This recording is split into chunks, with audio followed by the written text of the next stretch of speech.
Oh my god, that's a lot of burrs. That's really damaged. Hi everyone, welcome to episode 53 of the So Not Scary series. And in today's episode, we are going to talk all about the mini sewing machine bobbins. So if you've got a mini sewing machine, or if you are considering buying the mini sewing machine, you might have already seen, perhaps in the online listings of the machines, or perhaps by watching online tutorials, maybe my tutorials, that the mini sewing machine uses something called a metal bobbin, such as this one, which actually sits down there for you to sew with. Sometimes you can also use it as an upper thread right there, but primarily the importance of this bobbin is that it needs to be sat down there, okay? The bobbins that we use for whichever sewing machine that we're using, they need to be specifically designed or tailored to that machine. Now here in front of you, you will see here's my John Lewis pink machine. You've also seen this machine in this episode earlier, and there is a specific reason why I've brought the JL110 into today's episode.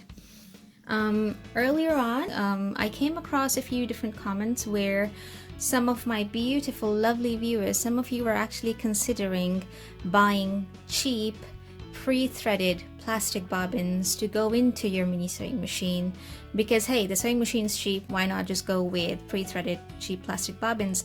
And I replied to that viewer saying, please don't buy plastic bobbins because they're not designed for this machine. You need to go for metal bobbins. But you might be wondering why is it so important to do that anyway? After all, they're all round and flat and they kind of have similar sizes. They all pretty much look sort of similar. What's the big deal about using a metal one or a plastic one? So the JL110 actually uses a very specific kind of plastic bobbin, and it's this one, okay? I've made a black mark on it to help me differentiate it from other plastic bobbins in my collection. So this weekend I was actually sewing through a big stash of headbands that I'm sewing and sending out to the NHS workers around England.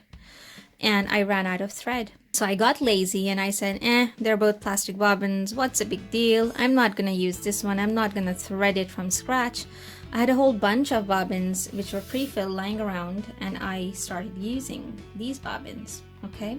Now last night when I actually sat down to tidy up my workstation and I was unthreading my JL110, this is what I noticed. Now let me show you what had happened to the bobbin I used over the weekend. There it is. Now when you look at it from the side, you might not see it very clearly, so I am going to bring it closer to you and I'm going to put a dark background behind it. Take a look at that damage that I did to that bobbin. And it's not the sewing machine's fault, it's all my fault. Look at those burrs. Can you believe what I've done out of my laziness? All these burrs, they are not the sewing machine's fault. This was purely my fault. Not only is the bobbin completely damaged, now you can see it against that dark background. Not only is this bobbin completely damaged, but can you imagine the amount of damage I must have done to my pink machine? Okay. So lesson learned, what I did is I swapped out this bobbin and I installed the correct one. I was actually about to throw this bobbin away, but I said, hey, this is perfect to show you the kind of damage you can incur on your sewing equipment if you're not careful. When it comes to your mini sewing machine, what we've got is a sturdy looking metal bobbin such as this one, okay? And you might be thinking, oh, well, that's metal. That's not gonna get damaged like this poor old bobbin that I just showed you earlier, okay? So you might be thinking, it's fine.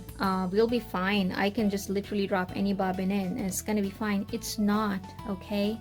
Because on plastic, you can see the damage, okay? And I was fortunate enough to have actually witnessed this kind of damage, okay? With a metal bobbin, you can't see what's happening. Metal is far more resilient. It's not going to show you the wear and tear on the bobbin itself, but imagine the torture you're going to put your mini sewing machine through when you drop in the wrong kind of bobbin. Imagine the amount of impact fractures, perhaps micro fractures that might be occurring to the plastic. Maybe they're slowly weakening the system if you're not using the correct kind of bobbin, okay? And you don't want that to pile on and cause your mini sewing machine, or any sewing machine for that matter, to break or get damaged, okay? So now the question is, what kind of bobbin is most suitable for the mini sewing machine?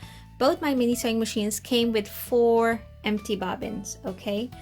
Which I think is a nice gesture, but there's no indication of what kind of a bobbin this is. So now the question is, what kind of a bobbin should you be using with your mini sewing machine? Well, one thing is for sure, you should definitely not be using a plastic bobbin. So now we are left with only the silver bobbin. And what kind of a bobbin is that? That's the main question. I'm going to project some images here now.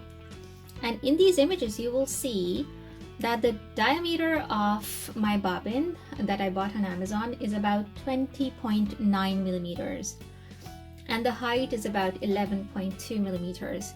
These bobbins actually come very close to a type of standard bobbin. It's called a class 15 style A bobbin, okay? And so if you, wherever you are around the world, when you are going out to buy a bobbin for your mini sewing machine, make sure that your bobbin is either a class 15 style A bobbin, or it's got dimensions which are very similar to these bobbins, where there is a diameter of 20.9 millimeters and a height of 11.2 millimeters, okay? And I've been using these bobbins now for a few months now, as you can see in my earlier episodes. We've done more than 50 episodes now. And those bobbins have performed fine, and I've not seen or witnessed any damage. And fingers crossed that's how it's gonna remain as well. Right now, if you go onto Amazon and if you type in mini sewing machine bobbins, you're actually gonna come across a whole variety of pre-filled plastic bobbins for some odd reason. I don't know why that's happening here in Amazon UK. I don't know if the American Amazon is different, if they've got different listings. Hopefully you're gonna find these metal bobbins easily enough.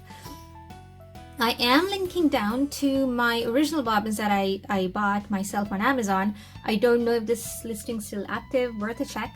If not, just look for class 15 style A bobbin, and you should be able to get your hands on a set of spare bobbins, which should work fairly well with your mini sewing machine.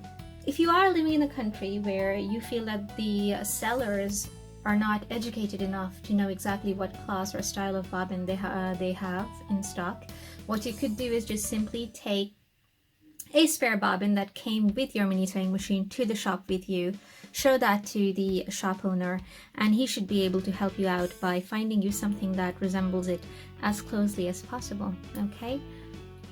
I hope you found today's discussion on mini sewing machine bobbins useful, guys, and that now you are a little less confused about what kind of bobbins you need to buy or use with this mini sewing machine. And remember, using your mini sewing machine correctly doesn't stop here. You have to make sure that you go through all the steps of properly threading the mini sewing machine, making sure your tension is set right, making sure that you're using the right kind of fabric, making sure that your thread is following the correct direction when you're sewing, all of that. You need to keep all those factors in check before you can expect any sewing machine, whether it's a full-sized one like the John Lewis one on your right, or whether it's a mini sewing machine. Before you can expect any sewing machine to perform correctly, you have to make sure that you've been through the proper steps, okay, before you start to sew. So if you're still confused about them, I have created a checklist of all those points. I've listed out 9 points that you might not be aware of, actually, and you don't have to worry. I'm putting a link down below. If you just click on that link, you can get that PDF file. Simply print that file off, or just jot down those 9 points on by hand, and keep them with you. Keep it in your sewing room or your craft room or on your crafting desk. And every time you start to sew, just go down those checklist points, make sure that everything is ticked off, and you should be able to get a much better result next time. So thank you so much for watching, guys. If this helped you, please do share this video and help other sewists out. Click like and subscribe to the channel if you haven't already done so, and I shall see you soon. Bye bye.